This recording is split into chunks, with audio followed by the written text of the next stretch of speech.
Oke, di sini kita bakal lanjutin part kedua dari film PK atau PK. Nah, buat teman-teman semua yang belum nonton part satunya, kalian bisa langsung aja klik link yang udah gua taruh di deskripsi. Oke?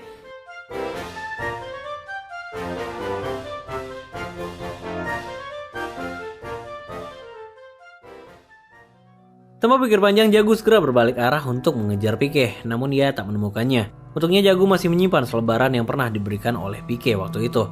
Sesampainya di sana, PK tampak kesal karena Jagu tak pernah mempercayai omongannya. Dengan wajah penasaran, Jagu kembali menanyakan beberapa pertanyaan. PK mengaku bahwa ia menceritakan rahasia ini hanya kepada Jagu, karena ia merasa Jagu adalah seseorang yang bisa dipercaya. Di saat semua orang memalak dan memanfaatkannya, sebaliknya Jagu malah memberinya uang. Dengan rasa bersalahnya, Jagu berjanji kepada PK akan membantunya menemukan kalung itu dengan cara apapun. Well, scene pun berpindah pada keesokan harinya. PK kini tinggal bersama Jagu. Pagi itu Jagu dibuat kesal oleh panggilan salah sambung yang terus-terusan menelponnya. Karena penelpon itu terus memaksa, Jagu pun mengerjai orang itu hingga panik. Okay bye. तुम ऐसा काहे बोली? Di momen ini PK melihat sisi lain dari kata salah sambung dan komunikasi yang kacau. Singkatnya, ia menemukan sebuah logik bahwa situasi seperti inilah yang dimanfaatkan oleh Tapaswi. Ia menipu pengikutnya seperti yang baru saja dilakukan oleh Jagu. Dari pikiran PK ini, Jagu mengembangkan ide-idenya sehingga membawanya ke kantor untuk menemui bosnya pada hari itu. Jagu meminta bosnya untuk meliput seseorang yang bernama PK. Namun bosnya langsung menolak untuk berurusan dengan tema agama, apalagi yang berurusan dengan Tapaswi. Jagu pun berjanji kepada bosnya bahwa tak ada seorang pun yang mampu berdebat melawan PK. Mendengar hal ini, bosnya pun tertantang dan memutuskan untuk menemui PK. Sesampainya di ruangan itu, dengan polosnya PK bertanya tentang pertanyaan yang hampir tak pernah ditanyakan oleh orang-orang. Karena kepolosannya, ia pun berhasil mencairkan suasana dan membuat bosnya Jagu tak dapat menolak tawaran itu. Well, keesokan harinya Jagu mengajak PK ke kuil tempat Tapaswi bertemu dengan para pengikutnya. Salah satu pengikutnya mengeluhkan tentang istrinya yang lumpuh dan mengaku bahwa dokter tak bisa lagi mengobati istrinya itu. Belum selesai menyelesaikan kalimatnya, tiba-tiba Tapaswi mengangkat tangannya dan tampak seolah sedang berkomunikasi dengan Tuhan. Suasana pun hening hingga Tapaswi meminta pengikutnya itu untuk pergi ke Himalaya menggunakan kereta api dan berdiam di sana selama 8 hari. Semua orang hanya terdiam dan menunduk. Namun PK malah melihat kejanggalan dalam hal ini. Ia tiba-tiba berdiri dan mengatakan bahwa semua ini adalah salah sambung, dengan kata lain yaitu mengada-ngada. Untuk membuktikan omongannya, PK meminta Tapaswi untuk memanggil ulang Tuhan yang ia maksud dan meminta jaminan kesembuhan untuk istri dari pemohon tadi. Karena Tapaswi tak memenuhi permintaan itu, PK pun menyerangnya habis-habisan di depan seluruh umatnya. अभी क्लियर हो जाएगा, हाँ? कहना क्या चाह रहे हैं भैया? हम प्रूव कर सकता हूँ। Di momen ini Tapaswi terlihat terbata-bata menjawab seluruh statement dari PK. Hingga pada akhirnya Tapaswi memberikan kode kepada penjaga kuil. Bahkan sebelum PK menyelesaikan kalimatnya, sesi doa ala Tapaswi ini pun terpaksa diistirahatkan secara paksa. Untungnya momen ini diliput oleh seorang wartawan salah satu stasiun televisi. Berita ini pun viral dan menyebar ke seluruh penjuru dunia dengan sangat cepat. Beberapa saat setelah itu, pers terlihat telah memenuhi lapangan di depan kuil Tapaswi. Dengan wajah geram, ia keluar dan mengatakan bahwa seharusnya pers tak menanyakan tentang pembangunan kuil ini, melainkan bertanya kepada orang yang mencoba menghentikan pembangunan kuil ini sambil memojokkan PK. Siaran ini pun disaksikan secara langsung oleh keluarga Jagu melalui televisinya, yang dimana kita tahu bahwa mereka semua adalah pengikut setia Tapaswi sejak lama. Scene pun berpindah pada keesokan harinya. Di dalam kuil itu, Tapaswi bercerita kepada pengikutnya bahwa zaman dulu ada seseorang yang ingin berusaha menghancurkan kuil. Dan hari ini hal itu kembali terjadi, namun dengan orang yang berbeda. Tiba-tiba PK datang di tengah pidato Tapaswi. Namun kali ini dia nggak sendiri. PK datang bersama 5 orang dengan penampilan yang khas dari masing-masing agama. Di sini, di depan semua orang, ia meminta Tapaswi untuk membuktikan pengakuannya yang bisa memanggil Tuhan, yaitu dengan cara menanyakan kepada Tuhan tentang agama dari masing-masing orang yang ia bawa. Ya, benar aja, Tapaswi pun menerima tantangan itu dan mulai menebak berdasarkan dari apa yang ia lihat. Namun sayangnya, PK telah mengacak pakaian dari masing-masing orangnya itu. Dan jelas hal ini membuat Tapaswi harus salah dengan semua jawabannya, termasuk tebakan yang terakhir. Ia berpikir itu adalah seorang muslim dari Pakistan, tapi ternyata itu adalah... मैं जगत जननी सहना। Karena hal ini, Tapaswi kembali menjadi bulan-bulanan PK. Ia dipermalukan untuk kedua kalinya di depan seluruh pengikutnya. Melihat keadaan yang semakin kacau, ia segera meminta kepada penjaganya untuk mengeluarkan PK secara paksa. Beberapa saat setelah itu ayah Jagu langsung mendatangi kantor media tempat Jagu bekerja. Ia meneriaki Jagu di tempat itu dan meminta Jagu untuk segera menghentikan programnya. Bapak itu juga menunjuk dan meneriaki Pique. Ia menuduh bahwa Pique melakukan semua itu hanya demi uang dan Pique akan berakhir di neraka. Nah lucunya, di momen ini bukannya pergi, Pique malah berterima kasih dan mendekati ayah Jagu. Ia mengatakan bahwa perkataan itu mengingatkannya pada sebuah ide, yaitu membuat rasa takut. Ia pun mengajak ayah Jagu untuk membuktikan idenya itu. Di momen ini Jagu berusaha meyakinkan ayahnya dan berjanji apabila semua ini adalah omong kosong, ia akan segera mungkin menghentikan programnya. Pique pun segera membawa ayah Jagu ke depan gerbang sebuah kampus. Di depan gerbang itu ia menyusun beberapa batu dan menaruh uang di atasnya. Pique menyebutnya ini adalah mesin pabrik atau mesin investasi uang. Kemudian mereka pun menjauh beberapa langkah untuk menyaksikan apa yang terjadi. Dan benar aja nggak sampai 15 menit, seorang pelajar datang dan berdoa di batu itu sambil menaruh uangnya. Lucunya, Pique juga mengatakan bahwa ini adalah bisnis yang sangat bagus, yaitu dengan menjual ketakutan. Berbeda dengan penjual es yang ada di sampingnya, yang mana mereka harus susah-susah mencari pelanggan dan memohon kepada pembeli. Sedangkan bisnis ini ia hanya bermodalkan batu dan pancingan uang, dan kemudian pembeli antri bahkan memohon kepada batu itu. Pique mengatakan sama halnya dengan yang dilakukan oleh Tapaswi. Ia memperjualbelikan ketakutan dan akan masuk neraka apabila melawan. Dengan polosnya, Pique juga meminta ayah Jagu untuk melepaskan cincinnya karena ia menganggap itu adalah salah satu dari ketakutan. Ayah Jagu yang merasa terpojok pun langsung memukul Pique dan mengatakan bahwa itu semua adalah masalah kepercayaan. ये विश्वास की बात है। भगवान चाहते कि हम Karena mendapat banyak perhatian, Jagu menyuarakan tentang hal ini melalui media televisi. Ia meminta semua orang untuk merekam apabila melihat ajaran yang janggal dan segera mengirimkannya untuk ditampilkan secara live di televisi.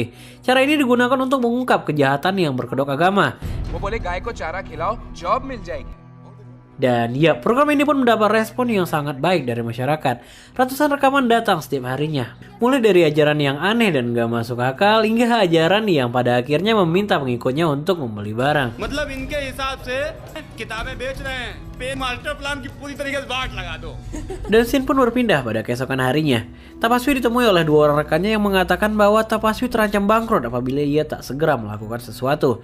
Ia mendapat banyak kritikan di media sosial dan internet. Begitupun buku dan obatnya sudah tak ada lagi yang membeli. Situasi ini memaksa Tapaswi harus mengambil langkah besar, yaitu melakukan pertemuan terbuka dengan Pique untuk menjawab semua pertanyaannya.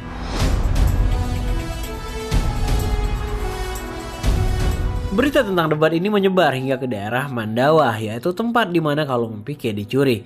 Laki-laki yang waktu itu pernah menolongnya menghubungi Pique dan mengatakan bahwa ia akan datang untuk membantunya pada debat esok hari. Ia membawa pencuri itu datang bersamanya dan akan dijadikan saksi karena telah menjual kalung itu ke Tapaswi. Seolah rollback, Pique terdiam beberapa saat sambil menaruh teleponnya. Ia mengingat semua hal yang terjadi, termasuk perkataan Tapaswi yang mengatakan bahwa kalung yang ia dapat berasal dari Dewa Shiva. क्या हुआ? Pique menceritakan semua ini kepada Jagu, bahwa yang terjadi bukanlah salah sambung atau komunikasi yang kacau, melainkan Tapaswi lah yang telah membuat-buat cerita untuk menipu pengikutnya. Jagu mengaku bahwa ia telah mengetahui semua itu sejak lama, namun ia sengaja tak mengatakan kepada Pique. Ia membiarkan kepolosan Pique hingga menciptakan konsep dan kata-kata baru yang bisa diterima oleh masyarakat, seperti salah sambung atau komunikasi yang kacau. Karena apabila Pique hanya menggunakan tuduhan seperti Tapaswi berbohong atau sebuah penipuan, orang-orang tak akan percaya kepada Pique dan hanya akan menertawakannya. Well, pada malam harinya mereka merayakan hitung mundur kemenangannya dengan sebotol champagne yang dicampur dengan sedikit ekstra jus susu. Jagu yang sedikit oleng mengaku sangat sedih karena Pique akan segera meninggalkannya begitu mendapatkan kalung remote control itu. Pique mengatakan bahwa ia bisa menetap apabila ia mendapatkan kekasih yang akan menemani waktunya. Namun Jagu malah menganggap Pique sedang bercanda dan menertawakannya. Melihat Jagu yang semakin oleng, Pique segera mengambil selembar kertas dan menuliskan tentang perasaannya. Kemudian kertas itu ia masukkan ke dalam sebuah koleksi kartu nama dan segera memberikannya kepada Jagu. Pique meminta Jagu untuk memilih dan membaca setiap kartu nama itu. टंडरू Ram Di momen ini Pique terlihat tak sabar menunggu gilirannya. Dan Jagu pun memulai membalik setiap kartu nama itu. Namun tiba-tiba Jagu berhenti pada sebuah kartu nama. Yap, itu adalah kartu nama Sarfaraz. Jagu yang awalnya sangat riang tiba-tiba langsung diam dan meneteskan air mata. Melihat hal ini, Pique pun langsung panik dan langsung memegang tangan Jagu. Pique menyaksikan seluruh pikiran Jagu yang sedang mengingat seluruh kenangan Jagu bersama Sarfaraz. Tanpa mengatakan sepatah kata pun, Pique hanya terisak dan kemudian menjatuhkan air matanya. Well, scene pun berpindah pada keesokan harinya. Pique terlihat sedang berada di stasiun untuk menunggu laki-laki yang pernah menolongnya itu. Yap, seorang sahabat yang berjanji akan hadir di hari debatnya. Beberapa saat kemudian, laki-laki itu pun sampai bersama seorang yang pernah mencuri kalungnya Pique. Ia pun melihat Pique dan meneriakinya. Namun beberapa langkah setelah ia turun dari kereta itu,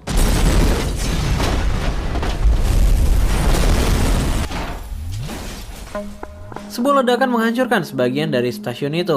Orang-orang berlarian, sebagian terjatuh di lantai dan tertimpa oleh atap dan besi yang berjatuhan. Pique mencoba berdiri di tengah-tengah orang yang berlarian. Ia berusaha mencari sahabatnya, namun sayang mereka berdua tak bisa lagi diselamatkan. Dan kejadian ini pun langsung memenuhi media pada pagi itu. Sialnya, kejadian ini bertepatan persis dengan hari debat Pique dan Tapaswi. Tanpa bukti dari pencuri itu, Jago merasa pesimis Pique bisa memenangkan debatnya. Meskipun begitu, Pique tetap memutuskan untuk datang dan berdebat dengan Tapaswi.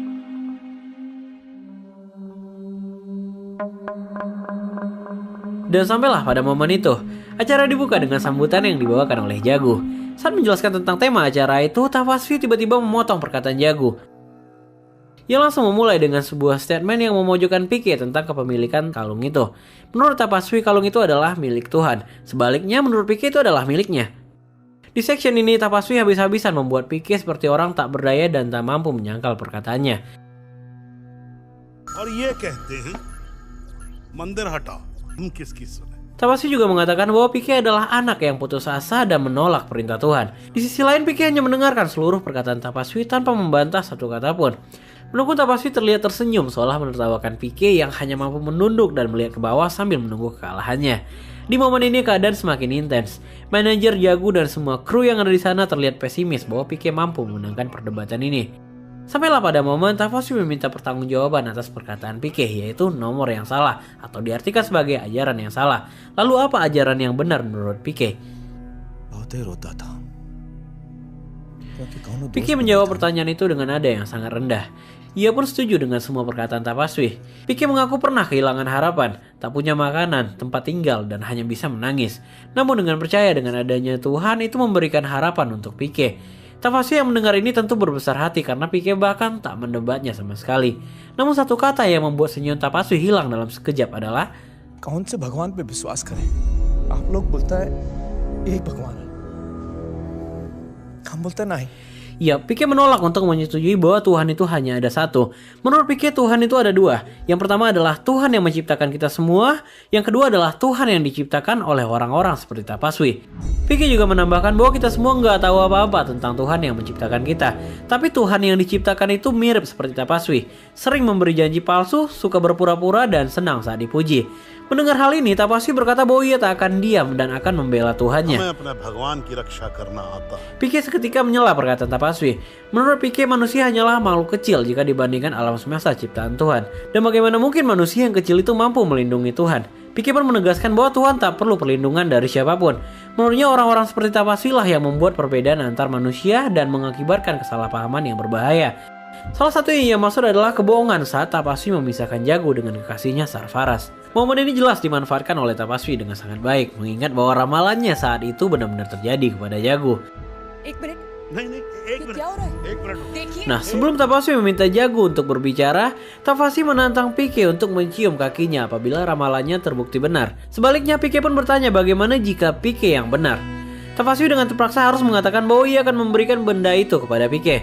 हाँ मेरी personal life क्यों डिस्कस हुई जा रही है Meskipun Jago menolak untuk membahas masalah pribadinya, Tapaswi tetap memaksa dengan menceritakan sendiri bagaimana kisah Jago yang dikhianati oleh Sarfaraz. Dan sikap diamnya Jago di sini dimanfaatkan sebagai pembenaran oleh Tapaswi. Setelah ia menceritakan semuanya, Tapaswi